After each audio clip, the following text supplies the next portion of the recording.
What is up, everybody? Welcome to The Stack. I'm Alex. I am Pete. And on The Stack, we talk about a bunch of books that have come out this week, and we review them with our mouths, and we listen to each other with our ears, and we feel them with our hearts. Oh, boy. You going to get emotional on me? I am. I'm going to start crying any second because we're going to kick this off talking about Absolute Flash, number 8 from DC Comics, written by Jeff Lemire, art by Travis Moore.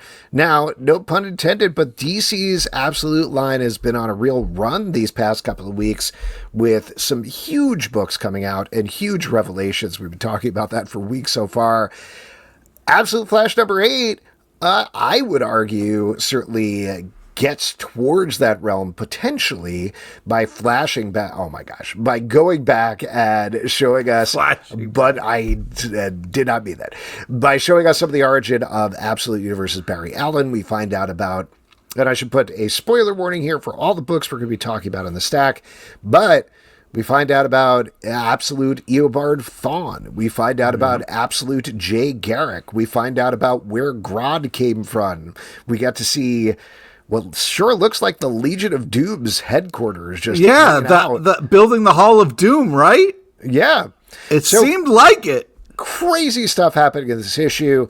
This is, I think, been one of the slow burn titles. We were kind of on it with the first issue.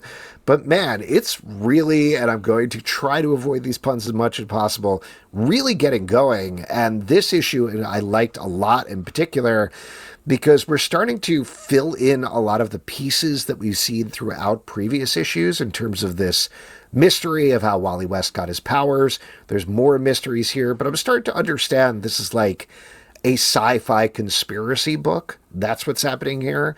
And I'm starting to dig it more. But what about you, Pete? I know you're not a big Flash guy. Yeah, I'm not a Flash guy, and not to disagree with you here, but for this issue, for me, I felt like this is starting to be more like a Flash book than I wanted it, where before it started out and it didn't feel like Flash at all, which I thought was very refreshing and cool. And then as we've been going, the later issues have kind of been like getting a little too flashy for me. And so, but man, just kind of seeing the Hall of Doom in here got me very excited. Other than the Flash stuff, I feel like the art's really great, and I don't know. This book it's tough because I was having a great time, and then not so much of late. Yeah, I'm very curious. It is starting to have a cumulative effect, like I said, for me, but we'll see. I don't know. Yeah, time will tell. Time will tell. Next up, Fantastic Four X Gargoyles, number 1 from Marvel, written by Greg Weisman, art by Enid Balam. This is a long-awaited crossover between the Manhattan Clan and the First Family as they battle a lot of people. There's a lot of stuff going on in this issue, God. Pete. Yeah. How'd you feel about this? I know you're not necessarily enthused about Fantastic Four, but how do you feel about Gargoyles in the mix? I'm Team Gargoyles, dude. I love that show. I'm a huge fan. I got very excited when I saw this cover because I was like, oh, hopefully this will be more Gargoyles than FF. And man, was I right. This was so much Gargoyles. It got real deep into the Gargoyles lore. There's a lot of characters. I mean, we start off with Demona. I was like, oh, shit. But yeah, it is chaotic because they drop so much. But I was having a blast. There's so many cameos. There's a lot going on. But man, fun Gargoyle story at the center of all this. Love the art. Love this kind of idea. And I thought it was maybe a little much, but I still loved it. Yeah, it was a little too much for me because I liked, like you're saying, a lot of the ideas are there, and it is funny to have the Fantastic Four and Gargoyles fighting Grey Gargoyle and then meeting the Gargoyle. And I get like all of these things, but then when they start laying around with, and also there's Demona and there's whatever those robot gargoyles are. And additionally, here's Diablo. I was like, too much, too much. The snowball has rolled too far down the hill at this point. It is too large. And I wish it had simplified a little bit more down to, just these two teams working together, because that part is fun. Greg Weisman has a handle, obviously, on the voice of the Gargoyles. He knows the Fantastic Four pretty well as well. I thought, frankly, the scene of the meeting was the most fun I had in the issue. There's a little aside that Ben Grimm has where he's like, oh, man, we're not going to do the thing where we have a misunderstanding and fight. Bummer. Yeah. It's like, okay, that's a good crossover joke. Yeah, that's fun. It's a fun bit. But I don't know. I felt like this was the I'm shooting my shot issue, and I wish there was a little bit of that and a little more focus on just a nice, simple, fun story. But it is what it is. Yep. Next up, Yuletide, Come number on. 1 from Odie Press, written by George Northey, art by Rochelle Aragno. This is a original story about a bunch of kids who live in a town called Christmas that is obviously all big about Christmas, particularly around Christmas time, and they get embroiled in a supernatural mystery plot involving an artifact that releases some of the bad folks who want to take over the Yuletide and rule winter. They've been definitely pitching this as Goonies, but set with winter mythology stuff, which always, frankly, puts me off a little bit when people call out Goonies. I'm like, all right, that was a thing back in the 80s. Hey, watch your mouth now. That's still a thing. All I'm saying is everybody's going movie. for that vibe, and very few people get even close to it when they're trying it. Yeah. This book nails it. I will give it I'd agree. big ups, because this doesn't try to ape Goonies. Instead, it gives us some very fun characters that look great, like they look like they walked just right out of an animated show. Yeah. Some really good, kind of terrifying beasts and monsters. And it's fun, it's quick, it's witty. I super dug this book. Yeah, I agree. I love the look of it. I love the kind of whole kind of tone of it. Really well executed idea. The kind of like less scary in parts because of the art, which I really appreciated. But cannot wait for the next issue. More, please. Loved it. Oh shit! What's in the box? What's in the box? This is just. This is great. They did such a great job in this first issue of getting you on board and excited. And they really delivered. Next up, Titans. Titans number 28 from DC Comics, written by John Layman, art by Pete Woods. This is a DCKO tie-in showing how the Titans are, per the cover, as you can see if you're watching us on video, Evacuation Earth. They're evacuating the Earth because it's about to become a heart of apocalypse. They got to get everybody out, and that's what the bulk of this issue is taken up with. We haven't read Titans for the past couple of issues because I think we weren't necessarily enthused with this new run, but I thought it was worth checking back in as a DCKO tie-in. So what'd you think, Pete? Yeah, this is cool. Also, Tara talking some shit about Beast Boy. Ooh, a little spicy. Some X talking shit. Great art. This is great. This is cool. You know, we got this kind of crazy evacuation madness everywhere. And then Granny Goodness showing up with her hit squad. So, fun last panel. Not too much happens, but it's kind of a cool check-in, so we know what's up with the Titans. And the little hot goss. Great job, Pete Woods. You know what I mean? I do really like Pete Woods' art a lot. I will say, and I think maybe this is what you're kind of getting to, very similar to the Gargoyles Fantastic Four issue, I felt like there was too much going on here. Like, the stuff that's focusing on, we got to evacuate the Earth, even if they seem to all be in very well-branded T-shaped ships, which I was like, okay, guys, like, just calm down with the You gotta have the T. You gotta have T-shaped ships. You gotta do the branding. You gotta have a ship that's not in the shape of a T. I mean, come on. Yeah, how do you know the Titans are saving you if it's not a T? It's like the Avengers. They always have A-shaped ships whenever they're flying everywhere. Are Quinjets shaped like that because they're shaped like A's? No, I don't think so. Yeah, probably not. Yeah. In any case, I felt like there was a lot going on. There was a lot of time spent at the beginning with the Titans being like, well, goodbye. We may never see each other again. And I was like, why are we wasting time on this? We know they're going to see each other. You never know, man. I guess. They're taking a moment.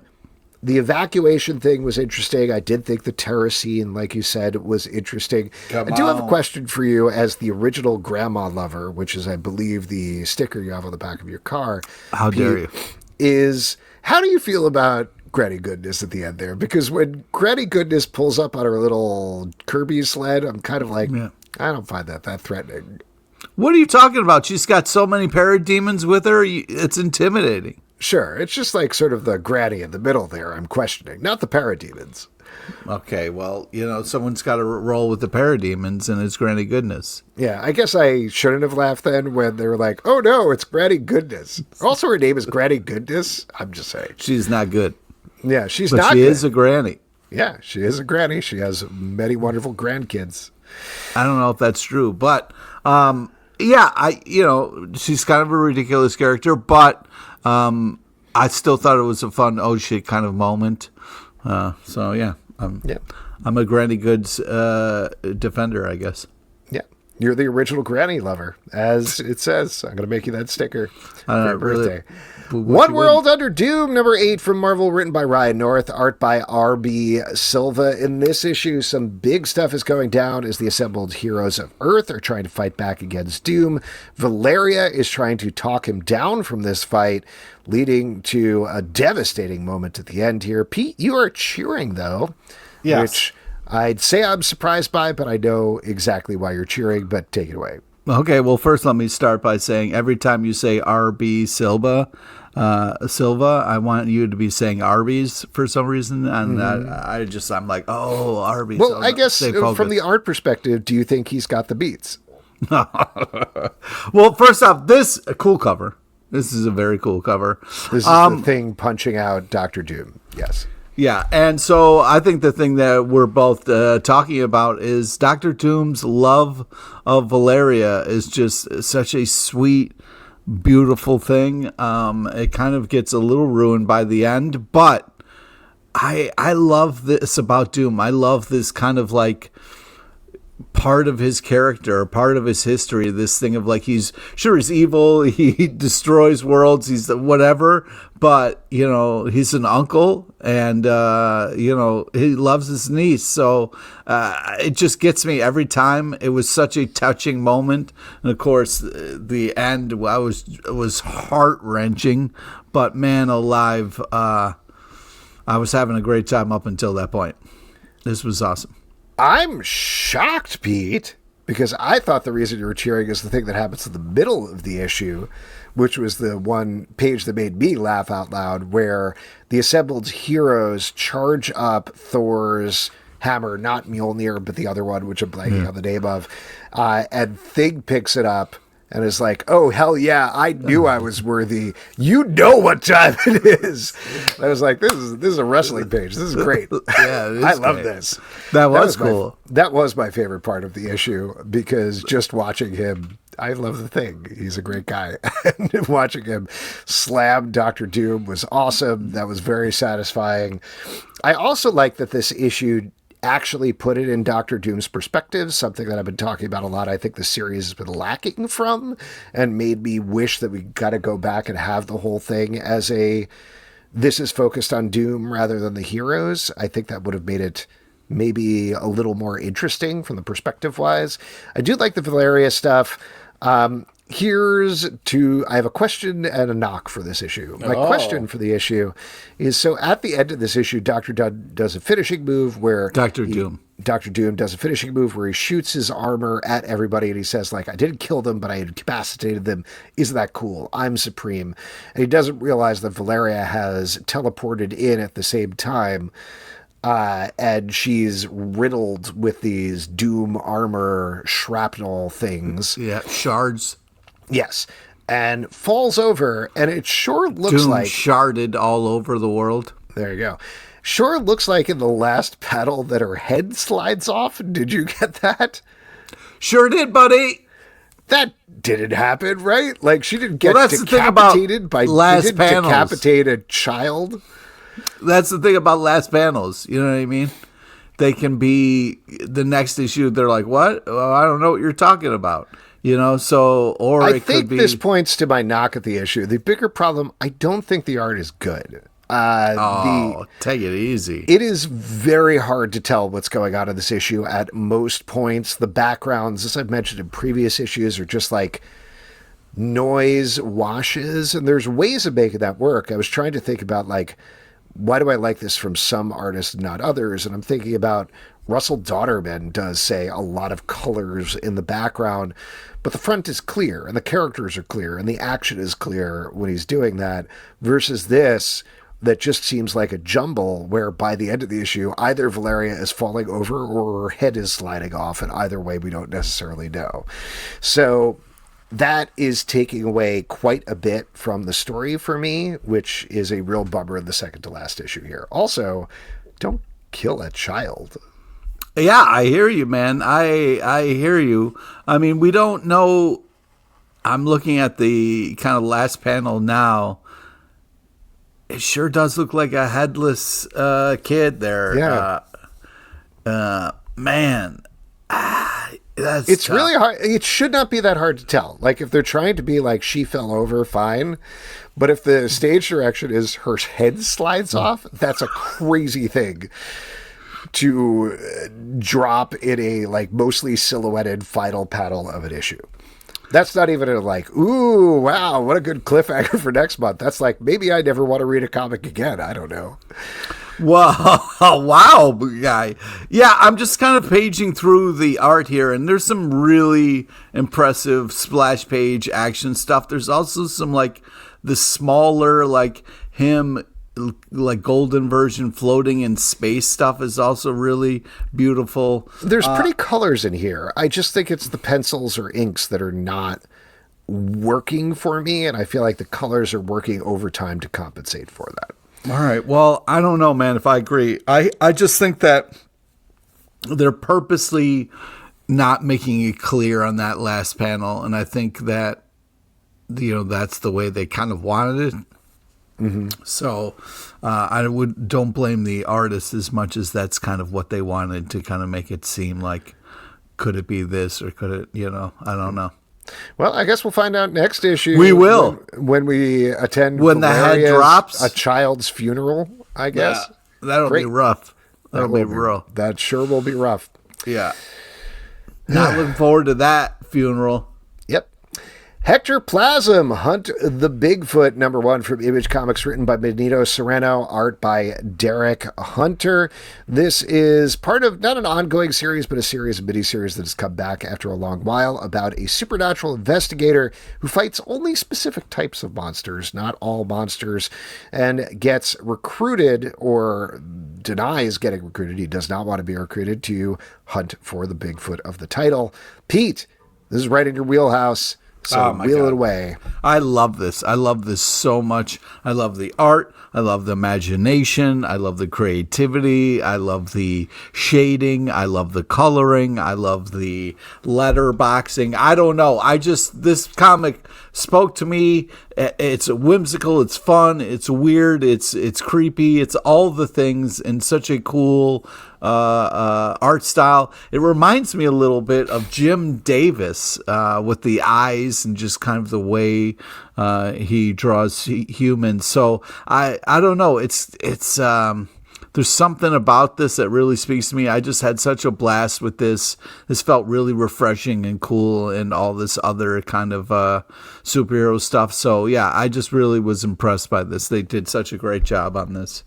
I really enjoyed this too. This is a very funny, fun book with some really charming art by Derek Hunter. We've read a lot of supernatural investigator mysteries, but having a cranky one who doesn't want to be involved, I think, gives it a nice new twist. So I enjoyed it. I'm looking forward to more.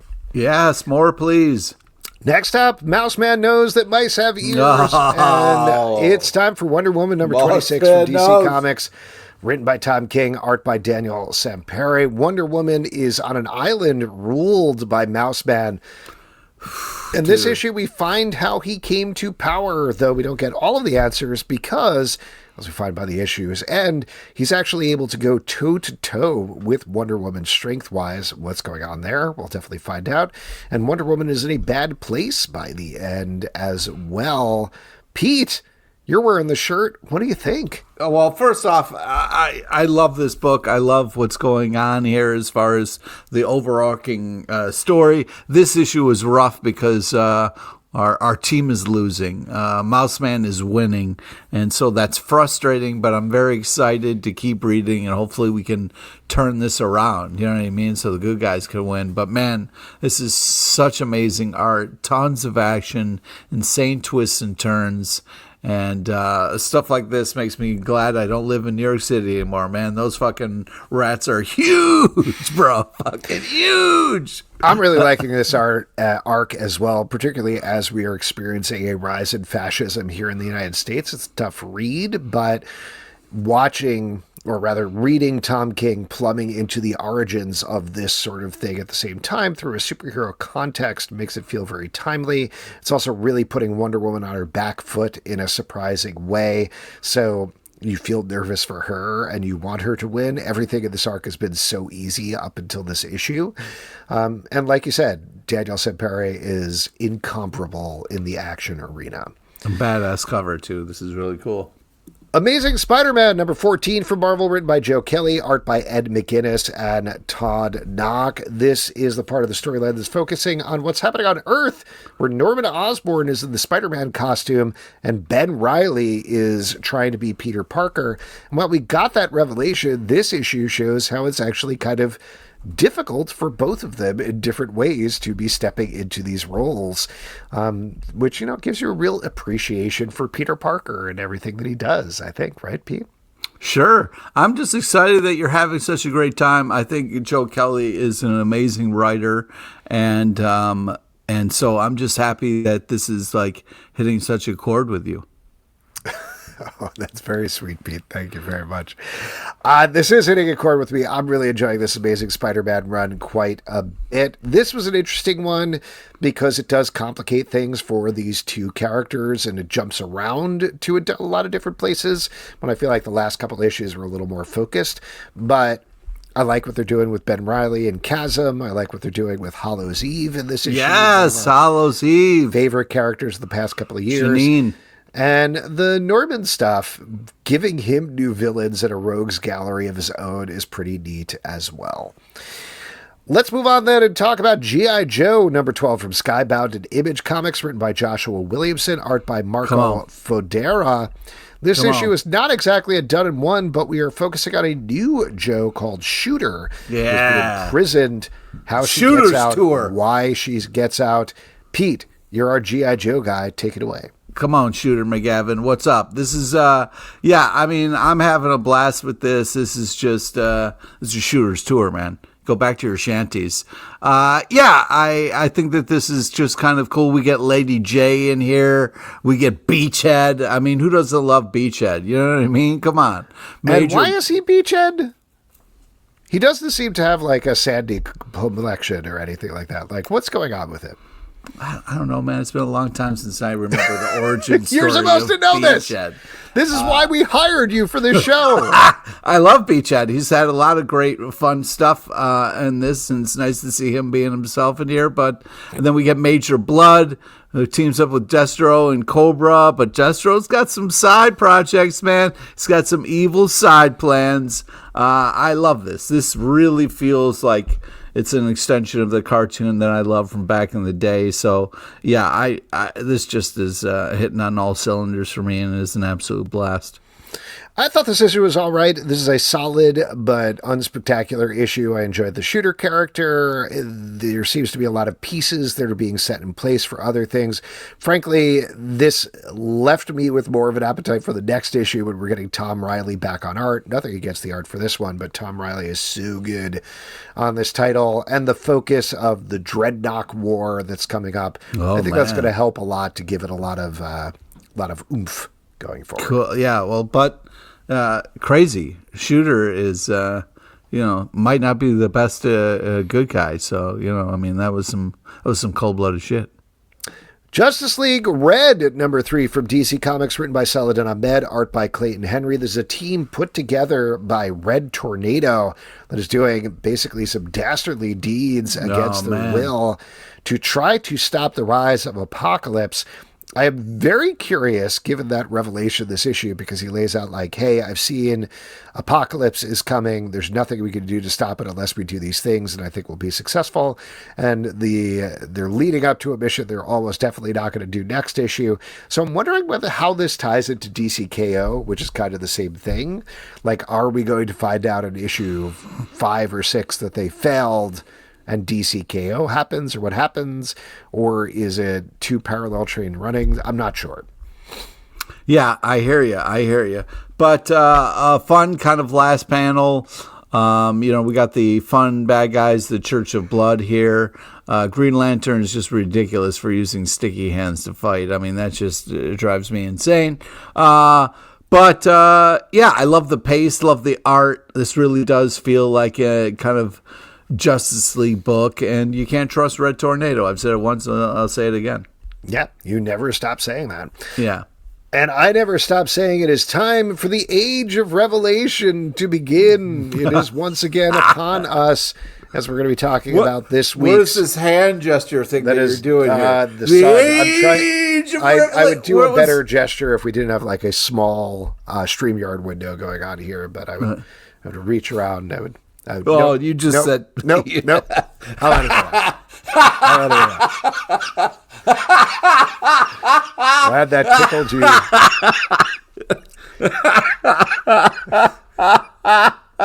You got that and all that out too, man. I don't know. That's a lot of work. Yeah, I'm not going to do it. But we're going to be talking about this week's Age of Revelation titles, the X-Men titles, where they've taken years into the future, where Revelation has destroyed and wrecked a bunch of Revelations! We'll talk about each title individually, but we got Unbreakable X-Men, Iron and Frost, Rogue Storm, Sinister 6.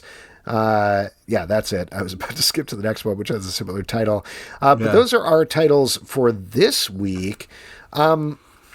Again, we won't do this every week, but just 2 weeks in, I know we were like kind of 50-50 last week about the beginning titles. Now we're 2 weeks in. Now we have even more titles. How are you feeling about this event? Not good? Worse than before? Yeah. I'm going to go ahead and say, worse. Oh, interesting. Okay. I still am on kind of the same track where there were some titles I liked this week, some titles I wasn't quite into. But the thing that was weird to me about this week that I think they did last week, but I didn't notice as much, is ostensibly the event has gone 10 years into the future, but they're also showing us like, here's what happened 6 years in the future and 7 years in the future. Yeah. And I appreciate they put in the work to figure out the whole timeline, but also I'm like, just jump 10 years in the future and show us what's good. Like, hit the ground and let's go from there. So anyway, I'm not quite sure what we're doing with this event quite You don't yet. like all this foreplay is what you're saying. You're like, let's get to it. Yeah, let's get to the reach around. Unbreakable X-Men. This is written by Gail Simone, art by Lucas Wernick, and this is focusing on the New Orleans X-Men, or at least what are left of them. And this is a book where we get to see what happened to Rogue, what happened to Gambit, a bunch of other things going on here that are pretty bad. Pete, what'd you think about this one? Well, first off, really love the art style. So cool. It had such a cool tone to it. Has this kind of like, they're like, all right, this starts 7 years from now. Has this kind of future kind of look to it, which I really appreciated. Yeah, this is heartbreaking, man. This is heartbreaking to see kind of what happens with Rogue and this whole Galactus thing. And then, Remy is blind, but, sick, long hair, so it's a tough start because it's like, hey, want to hear a fucked up story about some characters you love? I'm not sure. Well, tough shit. Buckle up, asshole. So it's it's not fun to watch people you root for die or get frozen as giant beings. You know what I mean? I agree with you on Lucas Wernick's art. I thought it was great throughout, as it always is. And Gail Simone just has a great handle on Gambit and Rogue. So this beginning of the issue that really focuses on the relationship, I thought was great. Really good. And like you're saying, very heartbreaking throughout. It starts to get into more of the mythology that she set up in Uncanny X-Men in the second part of the issue. And I'm sort of two minds of that. One, it's complicated, so it loses a bit of that strong emotion of those first couple of pages. But I also laud her for continuing and expanding on the story she is already telling versus wiping it clean and essentially telling a new story that takes place 10 years later. So I think that's good. That makes it fit right in with Uncanny X-Men. But like I said, the beginning was such a strong shot across the bow that when we eventually got to like, okay, we're dealing with the Dark Artery and Galactus Under the Sea and all of these other things, I was like, there's a lot. I'm not quite as emotionally attached to these things as I am to Rogue and Gambit, one of the great love stories of comics. So that's all. But happy to follow this one going. Why don't we turn to the next one? Another love story, Iron and Frost. #1 from Marvel, written by Kevin Scott, art by Rory Coleman. Again, we get jumping back a few years to show what happened to Emma Frost. We don't exactly get to see what happened to Tony Stark, but at least, as you can tell from the title, this book is dealing with the romance that they had towards the end of the Krakoa era and extrapolating into this new era. It's too bad Justin, our third co-host, isn't here because this is definitely his thing. Like he loves this coupler. He loves this team up. He loves Iron Man and Frost. So this is right in his alley. And if Justin, what do you think, Pete? If Justin was here, you would just talk about how great this is. So just have a nice moment for that. But I mean, Frost is kind of. I don't know, man. It's hard to root for this. And then the reveal at the end, I'm like, oh, shit, the Iron King. Google. Who the fuck is the Iron King? I'm not sure what's happening. Yeah, the reveal of the Iron King at the end is just maybe Tony Stark died and he's sort of like a Tin Woodsman type deal now who is all armor. We don't exactly know. Maybe he's protecting himself from the mutant virus. Also, we don't know about that. But yeah, I don't know. I kind of like the stuff with Emma Frost in this issue. I thought that was well done. And I do think there's very clearly a Wizard of Oz theme going on with the fact that she doesn't have a heart and Tony Stark is the Tin Woodman. I guess we'll see what happens with any of the other characters and whether they go on a journey to see the wizard, being Revelation probably or something like that. It's just hard for me when it's like, oh man, Frost is going through all this kinds of stuff. And it's like, well, she's kind of the worst. It's hard to root for a character you don't like. You know what I mean? I don't know. I really like this couple as well. Maybe not as strongly as Justin, but I'm curious to see what they do with this romance going forward because I'm happy to see it again. I'm happy to play with it. Okay. What about... So let me just, to recap, yes. You like to reach around and you like to play with it. All right, cool. You're doing good. Pete, what are you? 12? Come on. Rogue Storm, #1. This is also from Marvel, written by Murray Ayodele, art by Roland Bosky. And again, we're getting these two jumping timelines. You're seeing this as a theme here with this week, where we find out that at some point in the past, Rogue split into two Rogues, Rogue Red and Rogue Green. And that's how, though Rogue is dead in Unbreakable X-Men, she's still alive in Rogue Storm. She tried to kill Storm because Storm was going crazy and out of control with her powers and destroying the Sahara. And then in the future, Storm is coming after Rogue and wants to kill her. So we're getting two halves to the story, which is plainly depicted on the cover here. What'd you think, Pete? Well, first off, sick cover, bro. You know what I mean? Like, this is cool. Really does a great job of setting things up for the inside. But this is heartbreaking, man. I don't like to see these two queens fighting. You know, they're unbelievable characters, some of my favorites. And, I love the art. But, it's also heartbreaking when you got green and red and, like, one gets love and the other gets to hide behind a tree and cry about it. I mean, it's just heartbreaking. But Storm being a badass at moments is really cool, and those sick knuckle dusters are fucking badass for Rogue. So I'm enjoying this as much as I hate to see them fight. I still think this is a really badass idea and well drawn. So out of all of this is the thing that I'm enjoying the most. I wanted to shout out the Rogue Red, Rogue Green is my favorite thing that has come out of this event so far, just because it is the only thing that doesn't feel like, yeah, it's Cyclops, but he has kind of a bigger beard now, or like, oh, it's Wolverine, but he's lost his memory again and now he has a different costume. The Rogue Red, Rogue Green is such a like classic comic book thing. And to throw in there, oh yeah, there was this event that you missed where they were split into two people and now there's two rogues, that's exactly the sort of thing you would have seen like a X-Men storyline play out over the course of 12 issues, a year or whatever before they're integrated. And so to throw that in there, be like, oh yeah, it's not just all about Revelation and everything that's happening, but also like other comic book storylines have been going on at the same time is great. And I agree with you. I don't want to see Rogue and Storm fight. But the idea of setting them up as these diametric opposites, giving us paired stories of them coming to each other is once again just such creative structure from Marwa Yodele, who is crushing it on the Storm book as well. I thought this was great. Like, this is just a good comic that I really enjoyed reading that almost barely has anything to do with the Age of Revelation event. And frankly, maybe that's good. It's using it as a springboard to be like he does in every issue. Yeah, I can do whatever I want with this. So why don't I do whatever I want? Why don't I choose the most interesting possibility rather than the safest possibility? So really good stuff. And last one, Sinister 6, #1 for Marvel, written by David Marquez, art by Rafael Loureiro.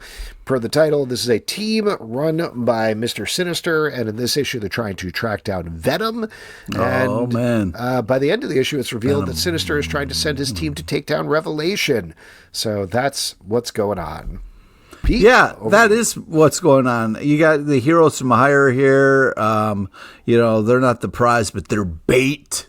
That was a kind of fun line that was delivered there. That was fun. And bait for Venom. And then we see Lord Sinister, which I don't know how I feel about that title. You know what I mean? Mm-hmm. Lord Sinister seems like he's got somebody's kid he's holding, which I don't like that either. But the Lord wants to stop the revelation. So hopefully that'll happen. You know what I mean? As opposed to Rogue Storm, this is the most classic crossover comic book to me, where you just got this team, they're going to go on a mission, you throw in a couple of cameos, and you're good to go. Like, I thought this was fine, this was solid, but it also plays into one of the things that I just do not get as of yet with this event at all, is why any of these characters have signed up with anybody else. Yeah. Like, definitely when they're like, I believe in what Revelation is doing, I'm one of his seraphs. I'm like, why? What? Why did you choose this side? What's exactly going on here? And it's the same thing with the Sinister team, where I'm like, why are they working for Sinister? I don't quite understand. I guess it infers that like he has things on all of them. That's why. Maybe. I don't know. It just didn't seem abundantly clear to me in this first issue. And again, it was just like, hey, let's put some cool X-Force-y style characters together and turn Black Cat into another cat character. And then when we already have several X-Men cat characters at this point, and then go and do some extreme stuff. And that's fine. It's fun. But I just want something a little more oomph. You know? All right. Well, there you go. That's the Revelation is over this week. Revelation Black. Move on and talk about Rogue Sun at #30 from Image Comics, written by Ryan Parrott and Nick Cotton, art by Abel. Wanted to throw this one in the stack because Spawn shows up. Come on. And teams up with Rogue Sun and versus the Gargoyles. Fantastic 4-1. This is more classic. They do fight, then they team up. And we get a tease that there's more to come next year, which is pretty cool. Pete, you're more the Spawn guy. I'm more the Rogue Sun guy. Can we agree on this book? Let's see. I hope so. Yeah, this is great. You see Spawn and Rogue Sun kind of team up to fight this witch. And, Spawn just kind of stomps out her heart, which is cold-blooded, but that's how Spawn rolls. And then we get the fun kind of Violator reveal. This was a nice comic package. I felt very seen. I felt great art. I don't know why because they went with like Spawn in the medieval times, but not medieval Spawn, which I was a little like, as a huge fan of medieval Spawn, I was like, oh, why didn't we use medieval Spawn here? But maybe that would have been too confusing. Well, let me ask you a question. Medieval Spawn is like a knight, right? Yeah. Okay, I think that's why. Because what I really liked about this issue that I thought was very smart is, I don't know why that happened, which is very smart, is that you think Rogue Sun, who looks like a knight, is going to be the good guy, and Spawn, who is a Hellspawn, is the bad guy. You know, whatever we know about the characters, like that's how they're presenting themselves. Mm-hmm. But Spawn is the one who's actually better and conflicted about everything that's going on, and Rogue Sun is kind of a jerk and not particularly great.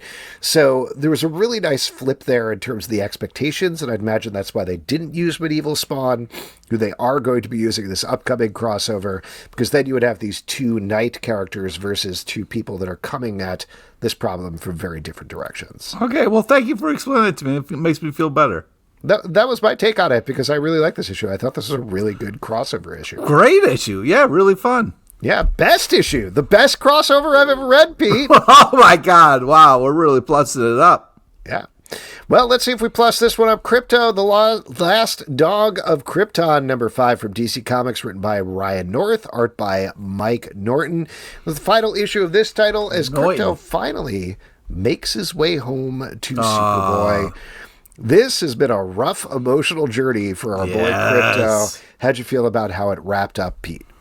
Great. I was really impressed how much I liked this. I liked this a lot more than I thought I was.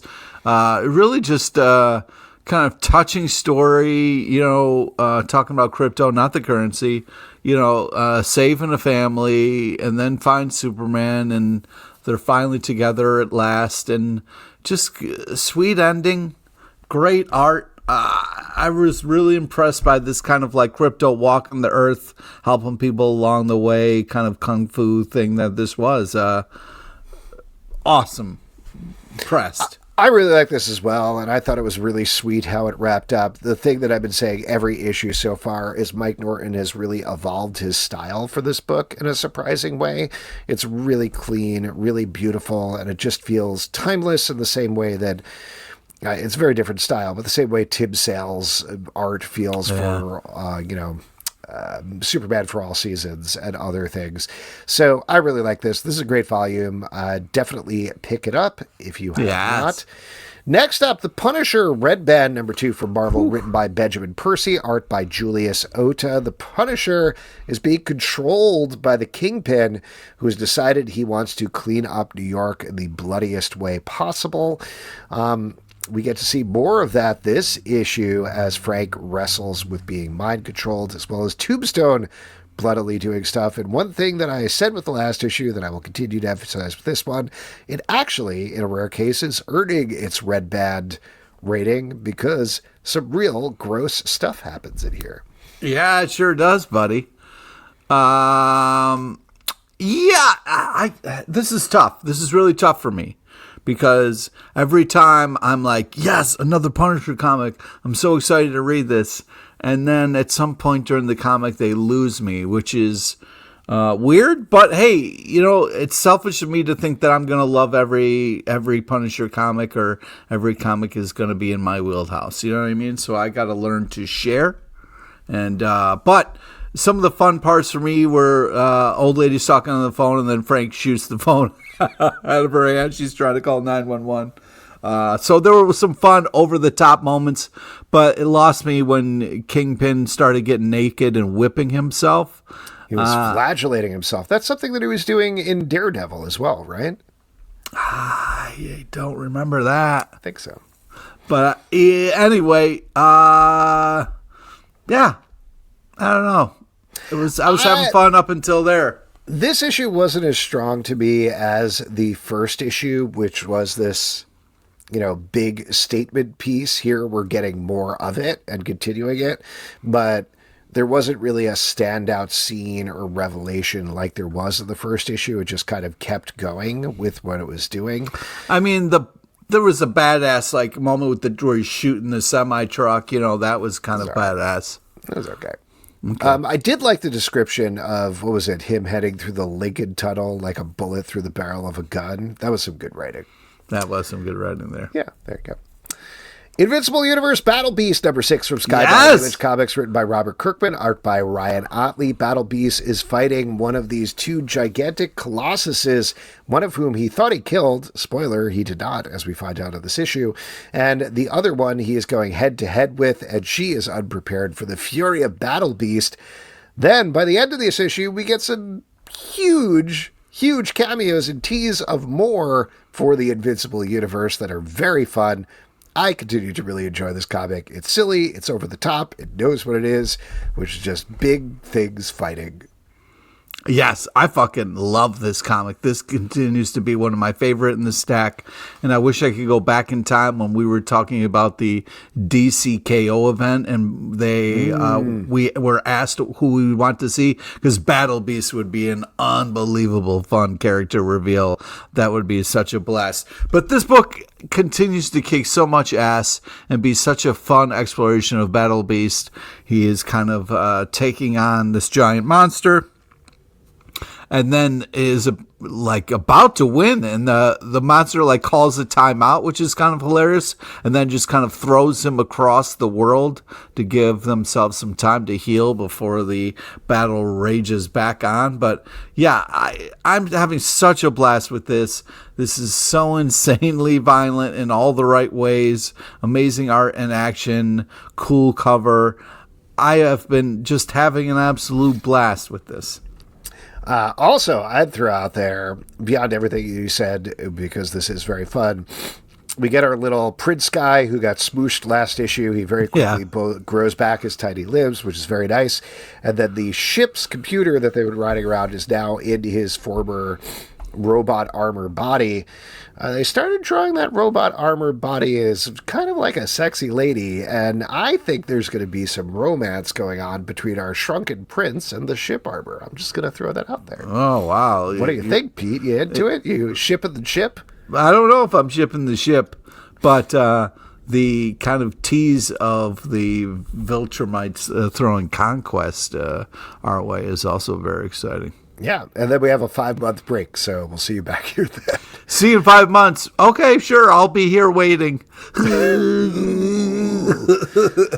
Captain America number 4 from Marvel, written by Chip Zdarsky, art by Valerio Sheedy. Captain America is fighting Doctor Doom, a rarity for the Marvel Universe. Meanwhile, David Coulton, the other Captain America who was brought in while he was on ice, is wrestling with the dastardly deeds that the United States government is making them do, leading to potentially a confrontation next issue.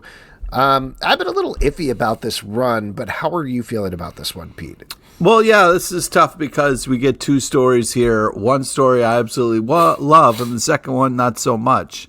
So kind of watching Cap. Which one do you love and which one do you not love? I liked the one, him fighting Doom. That was great. Really awesome. But the one where he's kind of going bad is heartbreaking as fuck. Oh, but that's a different Cap. That's David Coulton. Yeah. Still, It's not fun. Yeah, it's not fun. I keep punting this off, but I got to read next issue to know how this actually comes together, because so far, like you're saying, down to the coloring, there are two trades running at the same time, and I don't understand how these two stories gel together. They're both okay on their own, but I'm very curious. Yeah. Superman Unlimited number 6 from DC Comics, written by Dan Slott, art by Raphael Albuquerque and Mike Norton. In this issue, Superman is down in the old Kryptonite City, the Emerald City, and battling for a Sunstone, I believe it is, which is a relic of Krypton. It leads to some big changes by the end, thanks to a fight between Lois and also Superman, of course, and this nation. Pete, what do you think about this one? Well, first off, I want to shout out to Kirky, big fan of the Raphael Albuquerque's work. Yeah, I'm just here for the Supermobile because that is a hysterical thing from my childhood, where it's a Superman spaceship with just arms and hands in the front that can punch and grab things. So that just kind of always brings me back to a nostalgic place. So I was just kind of having a fun time with that. But yeah, Lois is great in it. Solid art. Fun to use the spaceship. Yeah, I enjoyed this. I think this is fun. And like you're saying, it's classic dad slot to be like, I'm going to bring a toy into this and let's have a good time. And that's okay. Not everything needs to be serious. Sometimes it can be ridiculous. So it kind of reminds me of the Spider-Mobile. 100%. Yeah. Absolutely. Yeah, exactly what it is. And that's okay. It's fun. Comics are silly sometimes. Let's have a good time. Yeah. Here's another great time. The Incredible Hulk, number 30 from Marvel, written by Philip Kennedy Johnson, art by Nick Klein. This is a huge issue that Philip has been promising will change everything for the Hulk, the biggest status quo shift ever. And maybe he was a little overhyping it, but like I don't know, man. Not completely. Yeah, because some big stuff goes down here as he finishes this stage of his overarching storyline with Eldest and the Mother of Horrors, with some surprising revelations there. A big fight between not exactly the Abomination and the Hulk. So big changes going down here. What'd you think, Pete? Well, first off, fantastic cover. This is a crazy-ish, bro. I mean, the Banner gets ripped out of the Hulk, dude. That was so gross. Oh man, and then this kind of idea of the Infernal Hulk, where we just kind of see a giant fist. So join us next time. Holy crap! This is just body horror, but I'm having a great time. I'm also nervous, but I'm excited. This is just really incredible and super badass, and shit is going down quick. So I'm excited to see what's going to happen. Wobbies. Yeah, this is a great team on this. Nick Klein has been fantastic on the art, drawing the most horrific images possible, like you mentioned, with that ripping Banner out thing. Dude, I'm really curious. I was like, I couldn't believe what I was seeing. Pretty gross. Yeah. That's going to stay with me for a while. I'm curious to see. The implication seems to be that this Infernal Hulk is going to go after the Marvel Universe, and I'm excited to get out of this like dreamlike wasteland and see what happens when that Hulk gets back on Earth and starts tangling with people. So great run so far. Yes. Lucky Devils, number 5 from Image Comics, written by Charles Soule, art by Ryan Brown. A lot of big stuff goes down in this issue as our main two devils who are trying to corrupt two people end up, as you can see on the cover here, fighting. Yeah. They haven't quite seen eye to eye this whole time about what to do next as things get worse in hell. The noose is tightening on them, and we even get a big curse words, not even an Easter egg, just a paddle. Wizard, come on! Yeah, I mean, that's just Wizard. That I mean, curse word shout out. That's just fun. That's just fun. What'd you think about this one, Pete? So you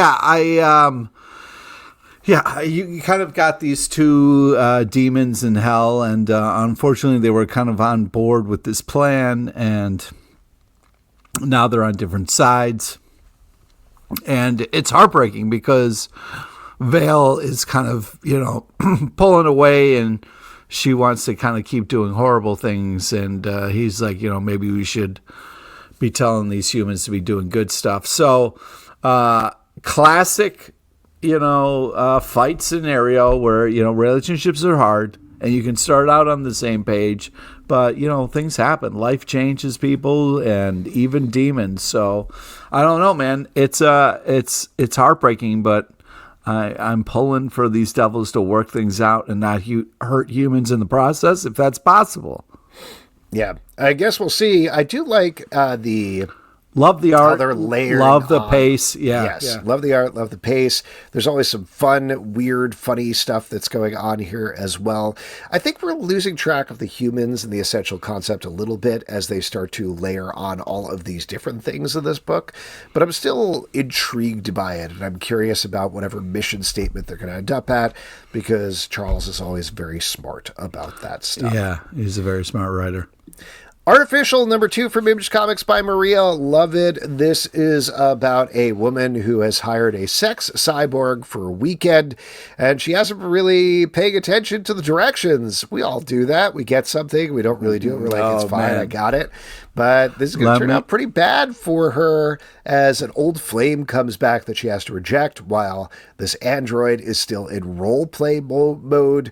We know that things are going to get worse from there. And as usual with a Maria Leavitt book, there's a lot of sex going on. There's a lot of tech. There's a lot of satire. Can't read this in a public setting. Sure can. Sure can't. Particularly not if you take it and you turn it around and show people. Yeah. Don't do that. Don't read this to a group of second graders. You know what I mean? Absolutely not. Like, don't bring that in as your reading material. Be like, hey, kids, you want to hear the story time? It's story time. Here we go. You got to learn about sex, cyborgs. Hey, kids, sometimes. yeah, listen, in the future, we all might be fucking cyborgs, so we got to learn the lesson soon. And to be clear, we're not going to be like, we're fucking cyborgs. We're going to be fucking cyborgs. Just to be clear. Kids. Yeah. So and you look over at the teacher's like, thumbs up. Yeah. So good work. 2 thumbs up, Pete. Yeah. While you're getting kicked out of class, blame us. We'll write you a pass. We'll write you a note. Listen, the art's glorious. The artist does unbelievable artistic work here. So go ahead, Alex. Yeah, no, I just think this is like a good, smart, funny tech nightmare. I do like that she keeps getting further instructions. It's like, nah, in the garbage, which is just, this isn't even like she's done anything particularly wrong that she's going to be punished for by this android going out of control, so much as doing the thing we all do. Like I was saying, of you kind of glance at the instructions. You don't do that. You follow them bit by bit. If I am familiar with something and done it a bunch of times, I don't read the instructions. But first time, yeah, I'm going to read them.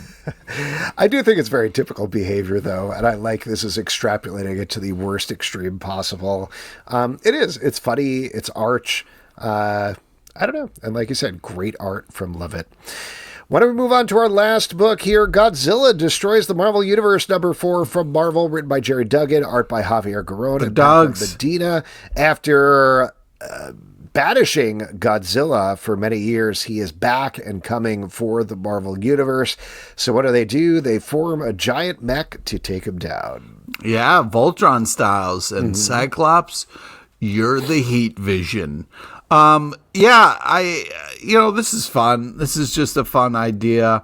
We get Hulk fighting Godzilla, then the Submariner. I thought really was super nice to help out Hulk, and it kind of brings a giant crab like lobster to fight Godzilla and distract for a little while. And then the Black Panther is able to build this Voltron suit. We get to see where all the heroes are in the Voltron suit, which I'm sure won't be a problem once they start fighting Godzilla. But hey, this is just fun setup and just kind of fun versus, type of thing. So yeah, I like the art has a light, playful tone to it, which I think makes a lot of sense for this.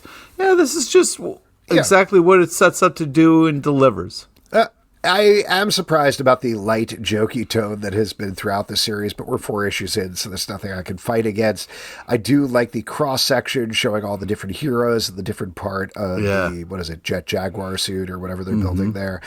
And the one, thing that I don't love about the art, Justin and I this weekend talked to this artist, Pharaoh Pei, who's doing TMNT Godzilla over at IDW. Sure. We talked a little bit about how you capture scale when you're doing something like this, because TMNT, small, Godzilla, big. You can listen to that interview. I think it's going on later on this week, but it really struck me. I won't, but thank you. No problem. Tim Seeley. We also talked to Tim Seeley and Pharaoh Pei. Oh, okay.